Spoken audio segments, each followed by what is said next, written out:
السلام علیکم ورحمۃ اللہ وبرکاتہ۔ دوستو، آج کی اس ویڈیو کے اندر ہم شوال کے 6 روزوں کی فضیلت جاننے والے ہیں۔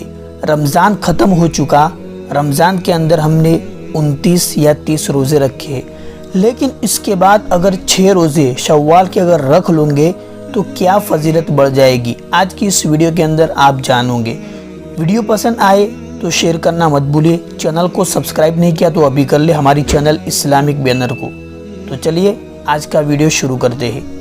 حضرت ابو ایوب انصاری رضی اللہ تعالیٰ عنہ سے روایت ہے کہ رسول اکرم صلی اللہ تعالیٰ علیہ وسلم نے فرمایا کہ جس نے رمضان کے مہینے کے روزے رکھے، اس کے بعد شوال کے مہینے میں 6 نفلی روزے رکھے تو اس کا یہ عمل اور یہ کام ہمیشہ روزہ رکھنے کے برابر ہوگا۔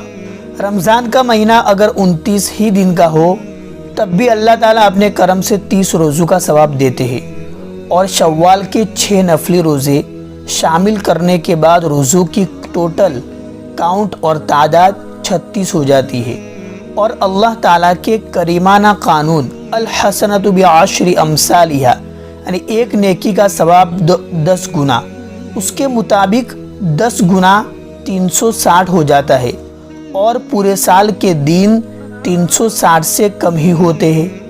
بس جس نے پورے رمضان المبارک کے روزے رکھنے کے بعد شوال میں 6 نفلی روزے رکھے، وہ اس حساب سے 360 روزوں کے ثواب کا مستحق ہوگا۔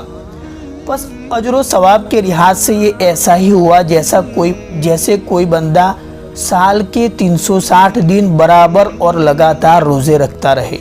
اب ایک سوال پیدا ہوتا ہے کہ شوال کے روزے عید کے بعد فوراً رکھنے شروع کرنے ہیں یا پھر بعد میں بھی رکھ سکتا ہے؟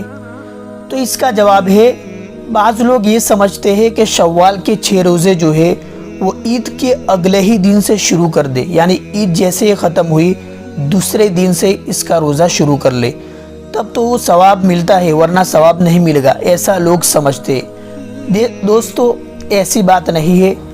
آپ شوال کے پورے مہینے میں جب چاہے 6 روزے رکھ سکتے ہیں۔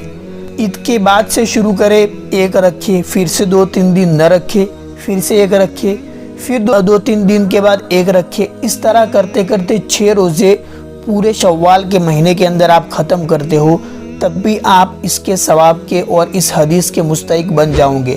ایسا ضروری نہیں کہ لگاتار ہی رکھنے ہیں اور عید کے بعد فوراً ہی رکھنا شروع کرنا ہے، یہ سب باتیں جو ہے غلط ہے۔ آپ شوال کے پورے مہینے کے اندر جب چاہے یہ 6 روزے رکھ سکتے ہو، اور اس کا ثواب انشاءاللہ آپ کو مل جائے گا۔ تو اگر آپ کو ویڈیو پسند آیا ہو تو شیئر کرنا مت بھولیے۔ السلام علیکم ورحمۃ اللہ وبرکاتہ۔